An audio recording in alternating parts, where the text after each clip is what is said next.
And I had a fantastic, my first boss, and still close to him, Mick Dunn, United Drug, was fantastic. And he used to knock on my door and say, Evelyn, you can go for a cup of coffee. It's important people see you. And I'm like, well, I've all this work to do and I want to make sure it's done. He's like, no, it's important to be visible in the office as well.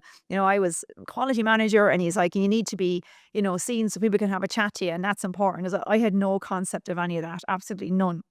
And then I got feedback that, I wasn't very good at it. And I said to Mick, I said, well, okay, Mick, I'm no good at it, but I've never done this before. So give me some help. And he went, 100% I will. But I was very willing to learn. And then I remember, learning the skills. And I had so many people, too many names to mention, that helped me out and helped me kind of, when I was so green as well. And then I moved to Shire Pharmaceuticals.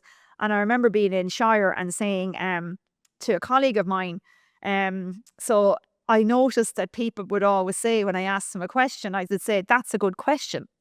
And I was like, why do people always say that's a good question when you ask them a question? And my friend and colleague said, it's an MBA thing, Ev. He's like, you do that to buy yourself some time. And I was like, all right. And he was like, that's how everybody talks, and I was like, it's an MBA thing. And he's like, yeah, everyone does an MBA.